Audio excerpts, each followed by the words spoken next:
In this episode of How to DIY, we're going to install a vent for the power fan up here, the bathroom ceiling fan, to take all the fumes and the moisture and whatever it's venting out past the attic through the roof. Why that's important is the condensation. You don't want that happening in your attic because it will lead to mold and mildew and rot out your roof deck a little premature. You don't want that. It's just not a good thing. So how do you do that? Watch this video, watch it back a time or two if you need to. Check the links in the video description down below if it's something you need to pick up, and we will walk you through the installation of this vent kit right here. It is by Broan. It's an RVK1A vent. It's for a 3-4 inch duct. It comes with the damper vent itself. It's got a little flapper to keep the draw and the airflow blowing around down. When you turn it on, it's very little pressure it takes to blow the fumes out, the moisture, whatever. Flex line to connect to the fan up here. Tape it to the adapter, which twist locks into the vent. We'll do a complete install of this. Like I said, if it's something you think you might need, please, down in the description down below, click the link, take you to Amazon. It is an affiliate link at no additional cost to you. It does support the channel here. Also, on that note, give it a thumbs up, make it turn blue. YouTube needs to see, or doesn't need to, but if they do see that, it really helps promote the channel or push it to other people looking this information up. So if you could, make it turn blue, drop a comment down below. Little things like that do help support the channel here. So also, I'll probably leave a link to the mag hatchet, one of my most favorite tools, and the ladder is pretty sweet. It's really versatile. So let's get into the video here. I'll try to keep the editing to a minimum, because everybody likes to see. So here's just right out of the box. Got the adapter, so the flex line will go up here, taped to it. I think that's what they use the zip ties for. I don't know, you can read the instructions. I'm not worried about it. This little groove right here in this channel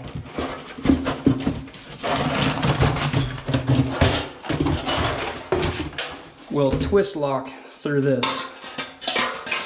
You get it started here like this, and you'll twist that, and then as you twist a solid circle completely around 360 degrees, it just locks in. You can get it back out by just getting, once it's in there, that little cutout above and twist, and it will pop itself out. As far as the vent itself, there's this little damper which pushes up with very little pressure to vent out, but then it drops down. If you're going to use this for a dryer, which I don't recommend, but if you do, you're going to want to pull this screen out because that will catch the lint. Not a fan of using these for a dryer. So first off, what you're going to want to do is find your vent in location to the outside of the roof, which I've already done. We will walk through how I do that. This is a vacant house, so I can show you pretty easy through here. You're going to find an exterior window. So there's one. There's another bathroom back there with another window. So you got two sets of windows evenly spaced.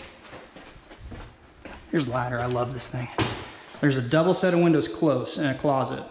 So we can find that on the outside looking up above, or if you have a utility mechanical room, you can locate things like the flue that goes up right here. I also have an attic entrance really easy to get to. So this ladder, you gotta check the link out for this. It's amazing. It extends up to 12 feet, or in cases like this, you can just extend it up to as high as you need to get into something inside the house instead of carrying an extension ladder in. All right, so here we go. I can see they already have a metal vent coming up from it, just blasting the underneath side. Now, if you can see, look at all the mold and mildew over here. It's just hitting the roof deck. See if I can't get you a little bit better view here. You see right there where it's coming right up, that dark spot on the video? That's mold and mildew. It's also hitting that rafter, that truss over there. So to locate the best place for that, actually, you can see a copper vent pipe right there. We're gonna be just above, that's an even way easier to locate right there.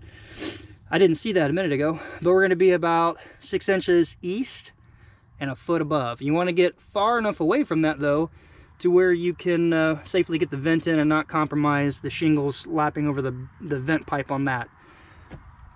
If you don't have a pipe so close coming through, what I did a minute ago, you can see the flue pipe right here. You can also see a vent pipe right there. What I was gonna do is just jump this ridge between these two trusses, and you can stand your feet in such a way that you can feel a little give or not give. If it's not giving, you're over a truss or a rafter. So at that point, when I locate this, I need to jump to the second one on the west side. So that's how you can locate them. Sometimes if you're close enough and good enough, you can locate right into the general area of that, cut the hole, and you can even adapt it with your hand. Why that's important? You don't want to go in a hot attic when it's burning up outside. So pro tip, if you got to get into your attic, do it in the morning. Well, depending upon where you live and what time of year it is, it's hot. It'll get hot in there real quick. So this is first call of the morning. We're going to get going on this right now because I don't want to sweat my ass off in there.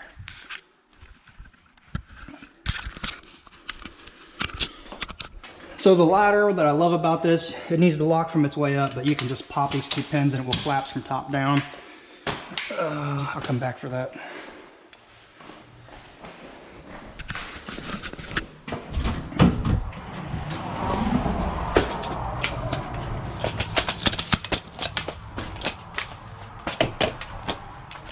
This thing is super versatile.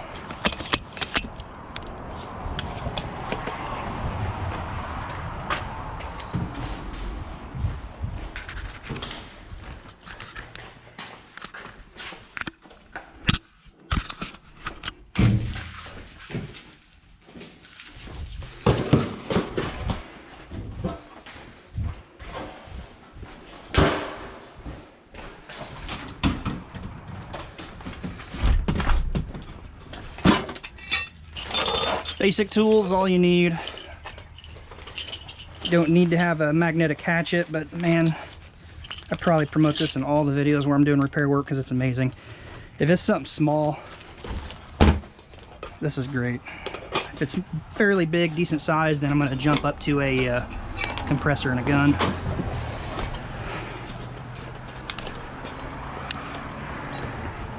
This is an older, wore-out shingle on at least this section.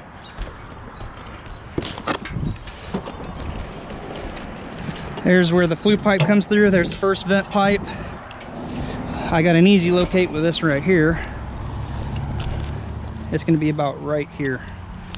So if you look here, there's a truss coming down right here. You can see by doing that, whereas it's not giving when you shift your body weight. So you also don't want to cut right here because you're going to not be able to get your pipe in. So you want to bring it off a little bit. And if I can do it close enough, I won't even need to get back in the attic.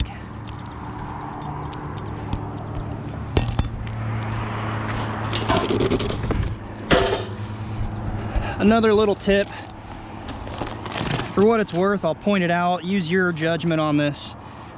You want to keep this close to your fan inside, because if it's got a long distance to run, one, you put a lot of pressure on the little motor, but more importantly, if you're taking a lot of hot steamy showers in the wintertime, you're pumping a lot of condensate or moist air through this tube. With cold air getting on this, it's going to condensate. So you can either get a flexible insulated one, or also, here's where I was going to get at, you don't want it just running straight down like that. It's going to condensate and run right into your fan. If you leave a small dip in this at some point, say like that, the condensation will catch into here. The downside to that, the caveat is I've seen some of these before in the wintertime where if you, obviously it condensates, runs down and freezes. If it stays cold, that block of ice or that condensation will eventually freeze and get bigger, bigger, bigger, and I've seen them clog so much there's no airflow. So I will advise you to be aware of that. It's not often, but I have seen it. All right, let's get ready to put this in. You're basically going to mark, you can just go off of these here. You want to cut your shingles in such a way that you have a small channel for the water to run through. And again, you don't want to get on this, so you're going to bring it over enough. If I need to get in, it's so close to get here, we will.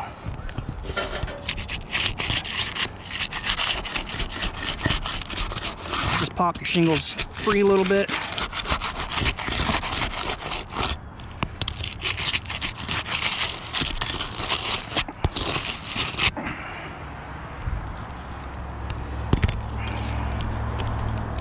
That's right there, so we'll keep it about right here. Sometimes you want to have an idea of where to shift over in relation to a keyway or a drip groove here. That could make it easier, harder, or potentially an issue where water's coming in right next to a flange here, which you wouldn't want either. So you got to be aware of that.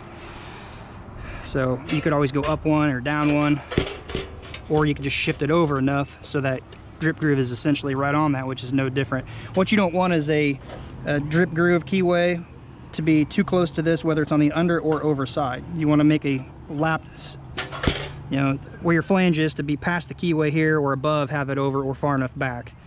Otherwise water could just come right in off of this down into a keyway. So just be aware of little things like that.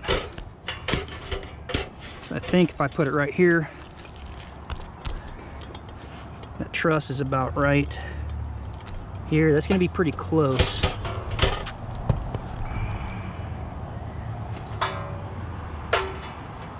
If I move it over, I'm going to be a little bit safer coming off of this one from that truss.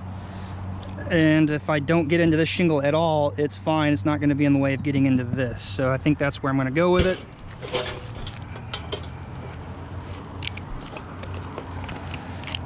Hook knife to cut on top of shingles. Just get this marked here and here. Then you want to have an idea of how high to go with this. So if you were to cut this shingle out to here, where that's going to stop here essentially, you know, I kind of want to take it up a little bit further. So we're going to go up to about here. There's no real set rule of thumb here. Just go by what you think is good. I guess I'll point out why. If you're too far under, you risk water coming off and getting above this shingle's underlying side, which could come off and leak on the roof deck. If you're too far down on the same, you know, opposite side of it, you have water that could potentially run laterally up under this edge here. So there's kind of a sweet spot.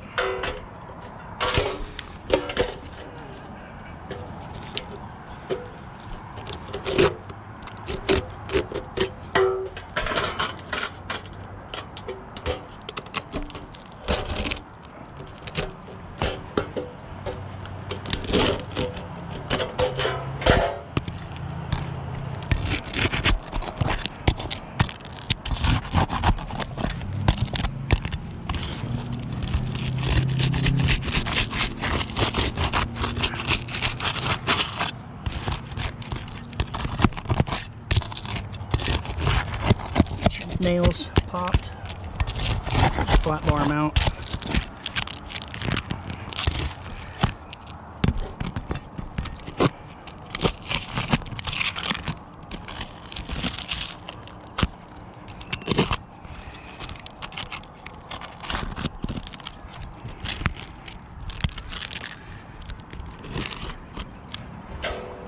When that's in there to there, you don't want to cut so low that water could blow back up under. You really only need to go to about there.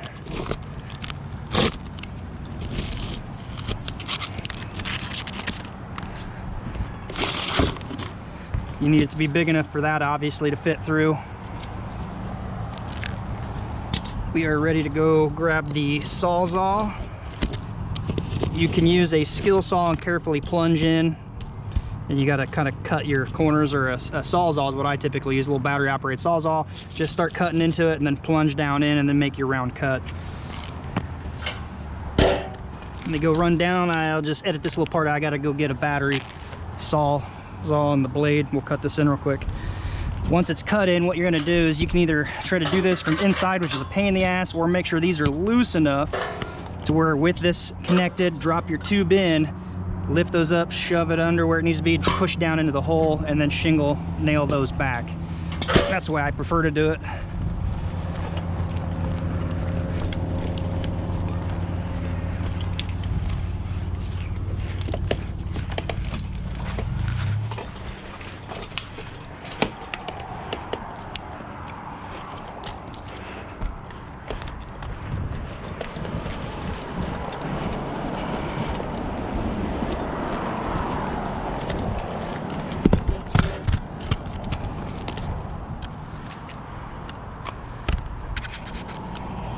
All right, now just went down to grab the Sawzall, little small wood saw blade, and a battery. We'll get this cut.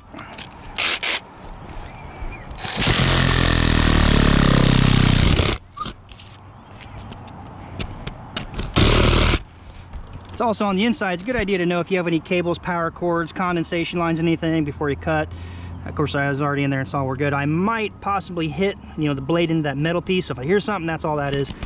Basically, you're just going to cut the roundish circle out.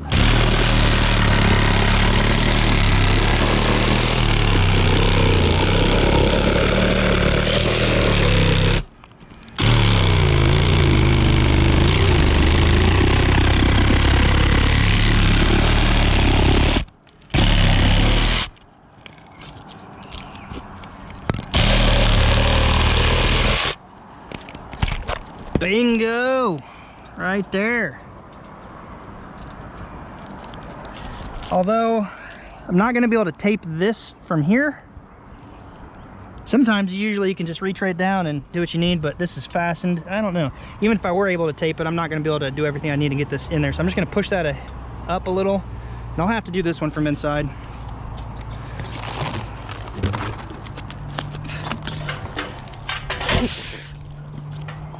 Quick dry fit, make sure I didn't miss any nails anywhere.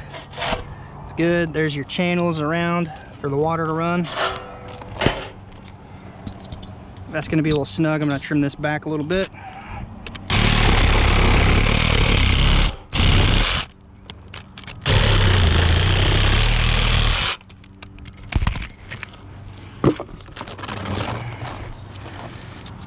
So just get your flex line wrapped up over this.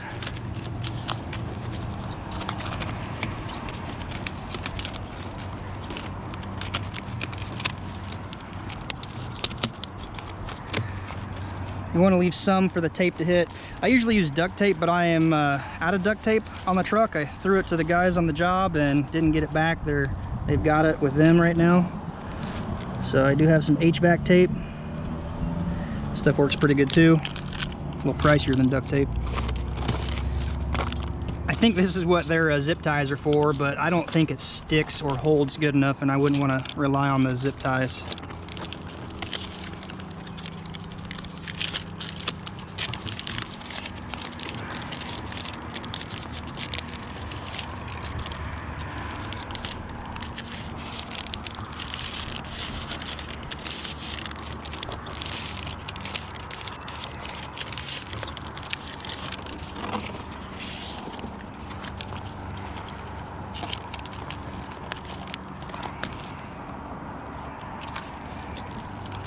It's sealed, no area for air to get around.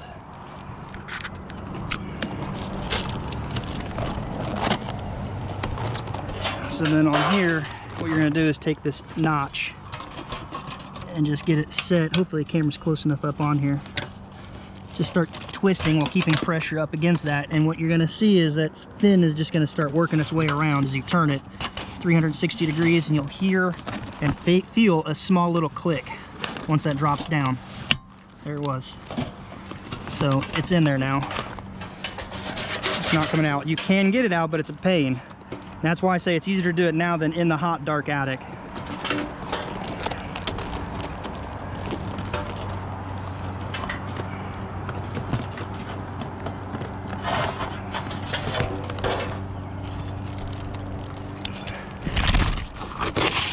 I might need to get another nail out on each side here.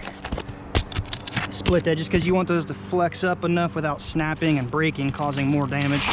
If you're careful and the shingles split apart, you can do this without even needing new shingles.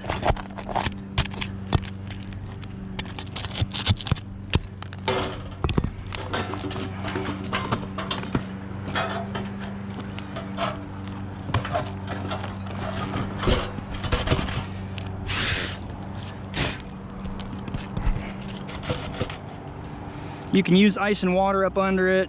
You can use it on top, you can sandwich it, whatever you want. I don't find that to be super necessary. Some people comment saying they don't like nails on the bottom. If you do, I don't want them on the outer edge or extreme bottom where water wicks up under. Try to keep them back a little bit. If you nail them onto the side flange here, it's not going to come up, but be aware of wind-driven rain. If you've got a little bit of a gap like this, the winds are blowing just right, heavy rain could blow up under there. So I always try to put a small bead of sealer under here.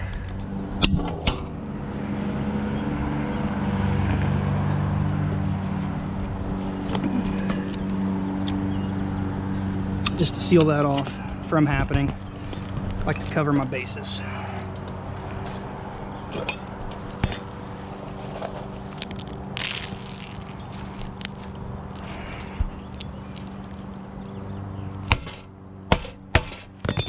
You can nail the flange, but be aware, don't go up in here, because you're going to put a bead of sealer or ice and water over around it to seal those off. So you don't want to have them too close to the inside.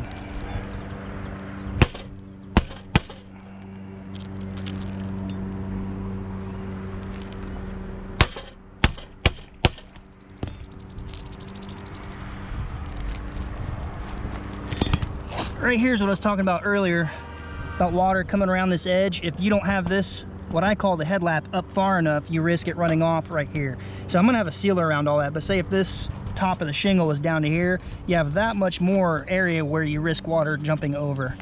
So it's kind of a give and a trade-off of how far under or how far down you put those.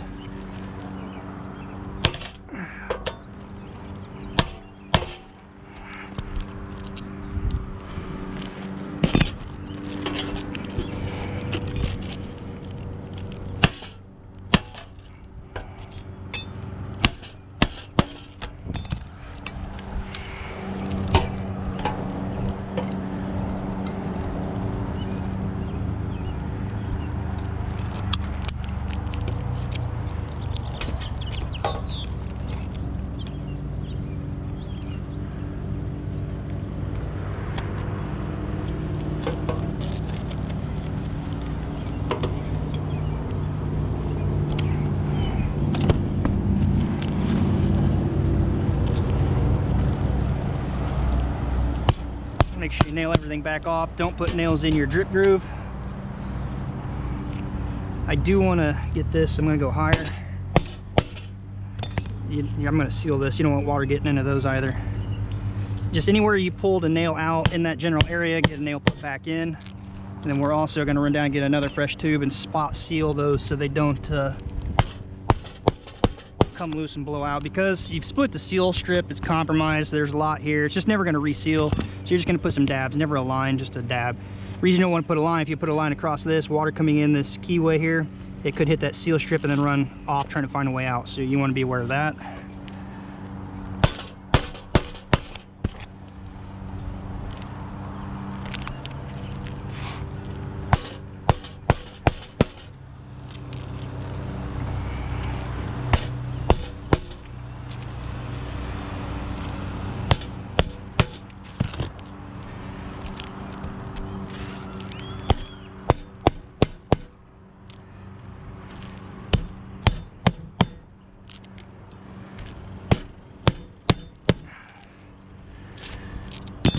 Well, aside of spot sealing, that's basically it up on the roof. Just make sure you didn't miss anything. We're gonna go into the attic and get it taped up real quick, and we'll be done here.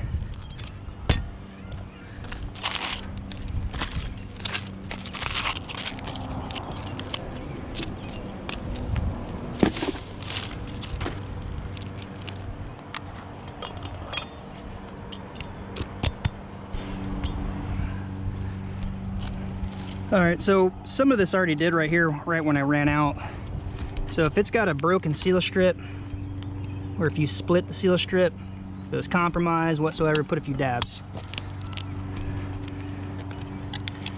And where I like to put them are over nails. That's where it is going to have the most gripping strength from coming up. So you seal a dab of sealer to an area of a shingle with no nail, it will give a little bit. If you got a nail here and you seal it there, it's not going to come, it's not going to give. Doesn't mean you have to do it only on those areas though.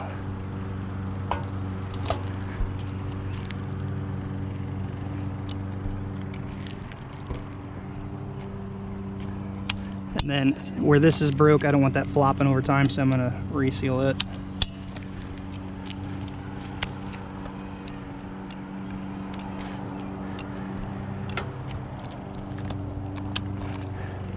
Whoever did this didn't stagger some of these far enough. Since I put my name on this little addition here, I don't want to call back. Just putting a line to channel any water out and down.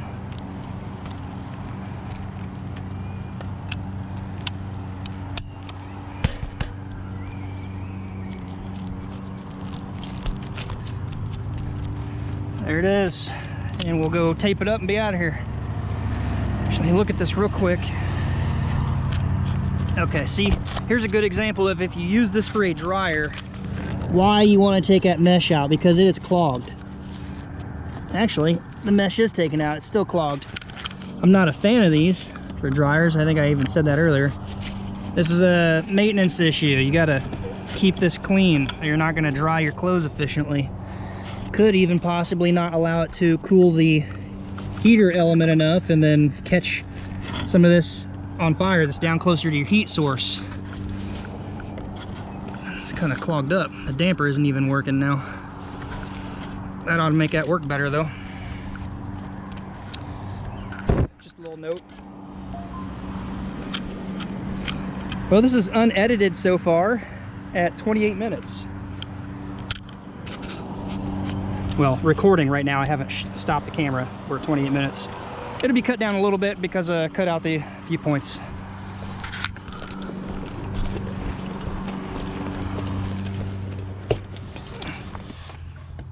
These low slopes are hard to get into the attics.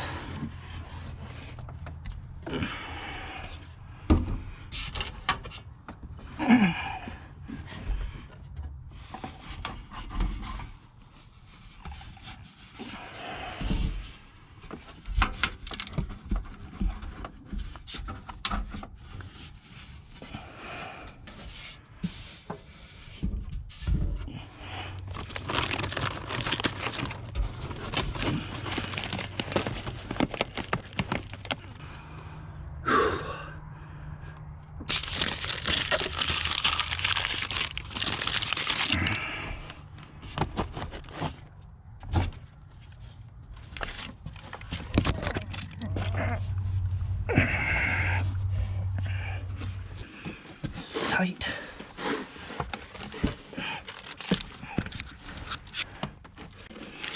Whew, yeah, it's a little tight. Dripping sweat. So I got a little dip to it, catching the condensation. Probably wouldn't hurt to add a little insulation up in this. I'm burning up, I'm out of here. That's one way of doing it. A couple tubes of foam spray.